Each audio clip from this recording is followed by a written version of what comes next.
अफजल बोले आजादी, गिलानी बोले आजादी, अफजल बोले आजादी, गिलानी बोले आजादी।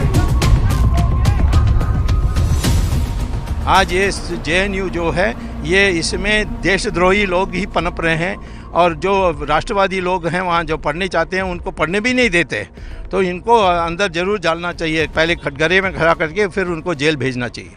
नमस्कार दोस्तों, मैं हूं संकेत चतुर्वेदी और संवाद न्यूज़ इंटरनेशनल पर आपका बहुत बहुत स्वागत है। आज हम वक्त के उस दोराहे पे खड़े हैं जहां हम वक्त के सिर्फ दो ही रंग देख सकते हैं। पहला है सफ़ेद, दूसरा है स्याह। पहला है देशभक्ति का और दूसरा है गद्दारी का। तो इस पूरे विषय पर मौन न बैठिए, हम कोशिश करेंगे आपको जागृत करने की, आप कोशिश करें हमें जागृत करने की। तो आइए शुरू करते हैं महाभारत भाग 1। जिस चोले को पहन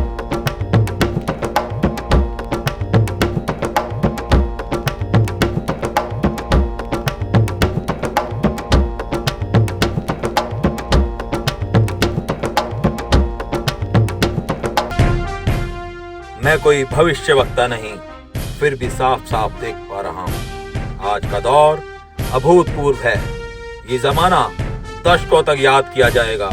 ये लम्हे अमर होंगे, इनको भूल जाना नामुमकिन होगा, क्योंकि 770 साल की गुलामी के बाद भारत स्वच्छंद आकाश में अपनी धरती की खूबसूरत विविधता, विशाल आकार, अपने देश के समुद्र की अथाह गहराई, वह हिमालय के शिखर की अकल्पनीय ऊंचाई, इसकी दृढ़ मानव शक्ति, देश को कुछ बनाने की युवा की चाह, इन सब को देखने के बाद मेरा दिल कहता है कि मेरा देश अब जागने लगा है।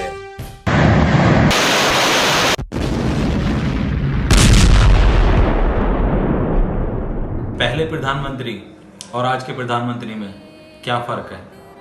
फर्क बस इतना है कि आज जो प्रधानमंत्री हमारे भारत देश का है उसने हमें गर्व करना सिखाया है अपने आप पर, अपने भारतवर्ष पर। मोदी जी ने सबसे बड़ा काम 370 हटा के किया है। सेकंड नंबर का काम है राम मंदिर का। 492 वर्षों से जो काम अटके हुए थे वो राम मंदिर बना के हिंदुत्व की जो उन्होंने काम किया है, हिंदुत्व के लिए वो सबसे बढ़िया काम किया है। तीसरे नंबर का है रोड इंफ्रास्ट्रक्चर। रोड पैलेस की अपेक्षा जो 70 सालों में जो रोडों का निर्माण नहीं हुआ वो नरेंद्र मोदी जी के आने के बाद रोडों का जाल बिछा है। आप जान सकते हैं अभी कोविड चल रहा था, इतने बुरे हालात थे, सभी देशों पे विपदा आई, हमारे यहाँ भी आई, लेकिन उसका इलाज सबसे पहले कहाँ आया? भारत में आया, जो आज सारे देशों को वो वैकेशन सब भेज रहे हैं।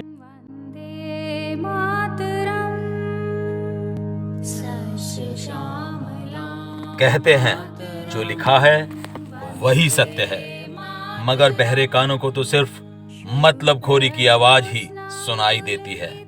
अतः हम चाहते हैं वो आंखें फाड़ फाड़ कर भी देखें जो जवाहरलाल नेहरू ने 27 दिसंबर 1945 को इंग्लैंड के तत्कालीन प्रधानमंत्री क्लीमेंट एटली को लिखी थी, जिसमें उन्होंने भारत के वीर सेनानी प्रथम प्रधानमंत्री श्री सुभाष चंद्र बोस जी को युद्ध का मुजरिम बताते हुए उनके स्थान की मुखबरी की थी। बीजेपी नेता डॉक्टर सुब्रमण्यम स्वामी ने जनता को वर्ष 2014 में इस पत्र के बारे में अवगत कराया था। वास्तव में एटली ने कहा कि सुभाष बोस के कारण हमने इस देश हिंदुस्तान को छोड़कर जाना पसंद किया और गांधी थे, गांधी के हाथ में छोड़कर गए।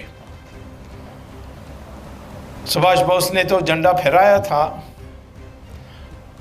अक्टूबर 21, 1943। उन्होंने एक संशोधित जनगण मन भी उसमें उसकी गीत हुई थी, जिसमें जो रविंद्रनाथ टैगोर ने जो अंग्रेज़ों की प्रशंसा में जो शब्द रखे हैं उसको हटाकर उन्होंने संशोधित किया, परंतु ट्यून वही था। और आज भी मैं समझता हूँ कि हमारी भारत सरकार ये जो आज जनगण मन गाई जाती है उसके जगह में जो सुभाष जो बोस ने जो संशोधित जनगण मन दिया उसी को राष्ट्रगीत मानना चाहिए और जरूरी। दरअसल हम यहाँ पर किसी भी व्यक्ति विशेष के बारे में बात नहीं कर रहे, बात उस पत्र की है। अगर वो पत्र झूठा है तो कार्रवाई हो, सच्चा है तो कार्रवाई हो, और मान लिया जाए कि वो पत्र सच्चा है 1% को, तो कांग्रेस के जो अधिवक्ताओं का महान समूह है वो आगे आकर सबके सामने दूध का दूध और पानी का पानी कर दे। हाँ, दूध का पानी ना करे।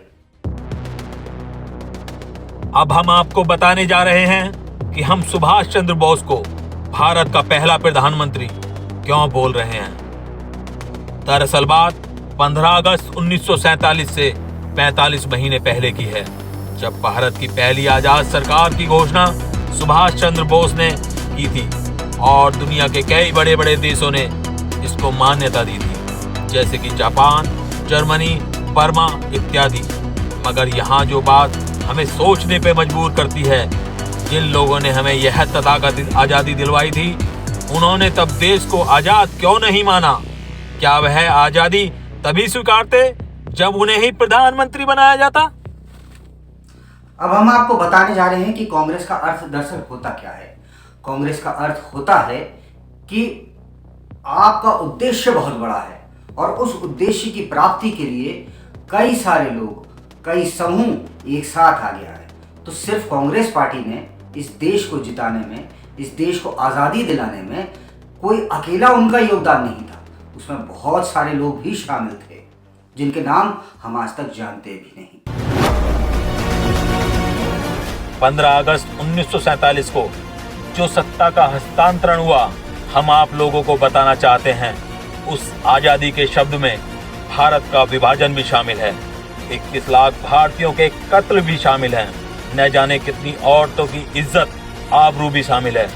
यह भी ध्यान रहे कि उस वक्त भारत का इतिहास वामपंथी इतिहासकारों के लिए लिखा और नेहरू जी को चाचा बनाने के चक्कर में तथा गांधी जी को राष्ट्रपिता बनाने के चक्कर में सुभाष चंद्र बोस, भगत सिंह, चंद्रशेखर आजाद, अशफाक उल्लाह खान तथा अन्य के बहुमूल्य योगदान को नीचे करके दिखाया गया।